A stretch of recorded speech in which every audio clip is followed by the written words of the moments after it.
கர்த்தர் நல்லவர். ஆமென். இந்த நாளிலும் நம்முடைய தேவனாகிய கிறிஸ்து உயிர்த்தெழுந்த நாளை கொண்டாடும் விதமாக இந்த நாள் அனுசரிக்கப்படுகிறது. வெளிப்படுத்துதல் 1வது அதிகாரம் 17வது வசனம் 18வது வசனம் நான் வாசிக்கிறேன். பயப்படாதே, நான் முந்தினவரும் பிந்தினவரும் உயிருள்ளவருமாய் இருக்கிறேன். மரித்தேன், ஆனாலும் இதோ சதா காலங்களிலும் உயிரோடு இருக்கிறேன் என்றார். யோவான் கிட்ட கிறிஸ்து பேசின ஒரு உரையாடல். நாம் முந்தினவரும் பிந்தினவருமாய் இருக்கிறேன், உயிருள்ளவருமாய் இருக்கிறேன் அப்படிங்கிறார். ஏன்னா கிறிஸ்து சிலுவையில் அடிக்கப்பட்டு மரித்தது யோவானுக்கு தெரியும்.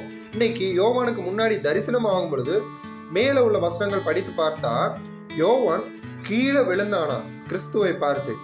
அதற்கு தான் யோவானுக்கு இயேசு பதில் சொல்லுகிறார், பயப்படாதே, நான் மரித்தேன், ஆனாலும் சதா காலங்களிலும் உயிரோடு இருக்கிறேன் அப்படின்னு. நமக்காக கிறிஸ்து சிலுவையில மரித்தார் அப்படிங்கிறது நம்மளுக்கு எல்லாருக்கும் தெரியும். மரித்த தேவன் அப்படியே மரித்து போகவில்லை, மீண்டும் உயிரோடு எழுந்திருக்கிறார். அந்த நாள் தான் உயிர்த்தெழுந்த நல்லாள் என்று இன்றைக்கு நம்ம அனுசரித்து வருகிறோம், கொண்டாடிட்டு வருகிறோம். எதற்காக மரித்தார் அப்படிங்கிறது நம்ம எல்லாருக்கும் தெரியும். கடந்த நாட்கள் நம்ம தியானித்தது தான். நம்முடைய பாவங்களுக்காக, சாபங்களுக்காக, அக்கிரமங்களுக்காக நமக்கு வர வேண்டிய எல்லா தண்டனைகளையும் அவர் ஏற்றுக்கொண்டு அவருடைய நன்மைகள், ஆசீர்வாதங்கள், நிறைவுகள், ஜெயங்கள் எல்லாவற்றையும் நமக்கு பரிமாற்றம் செய்யும்படியாக தான் சிலுவையில அவர் மரித்தார்.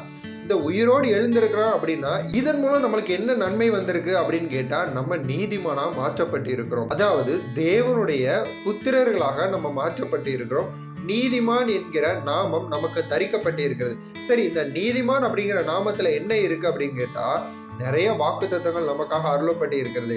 நீதிமான் பனையை போல செழிப்பான், நீதிமானுக்கு ஒரு கேடும் வராது, நீதிமானுடைய வாசஸ்தலம் கர்த்தரால் ஆசீர்வதிக்கப்பட்டு இருக்கும், அவனுடைய வீடுகளில் அருமையும் இனிமையுமான பொருட்களால் நிறைந்திருக்கும் அப்படின்னு சொல்லி இப்படி நீதிமான்களை குறித்து நம்முடைய தேவனான நிறைய வாக்குத்தத்தங்களை வைத்திருக்கிறார்.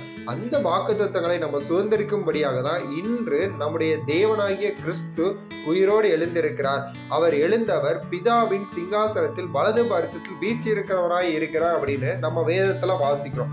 எதற்காக வலது பாரிசத்தில் வீழ்ச்சி இருக்கிறார் அப்படின்னா, நம்ம தெரியாம ஒரு சில தப்பிதங்கள் செய்தாலும் அதற்கு நம்மளுக்கு தண்டனை வரக்கூடாதுங்கிறதுக்காக பிதாவிடம் பரிந்து பேசி கொண்டு இருக்கிறார் அப்படின்னு தான் வார்த்தை சொல்லுகிறது. இன்னைக்கு நீங்களும் நானும் மீட்கப்பட்டு இருக்கிறோம், நீதிமானா மாற்றப்பட்டு இருக்கிறோம். எந்த ஒரு தகுதியும் இல்லாத நம்மளை தகுதிப்படுத்தின கிறிஸ்துவின் சிலுவை மரணத்தின் மூலமாக தான் இந்த ஸ்லாக்கியத்தை நம்ம பெற்றுக்கொண்டு இருக்கிறோம். பயப்படாதீங்க, நம்மோடு இருக்கிற தேவன் ஜீவனுள்ள தேவன். அவர் மரித்தாலும் இன்றும் உயிரோடு இருக்கிறார். கர்த்தர் உங்களை ஆசீர்வதிப்பாராக. ஆமென்.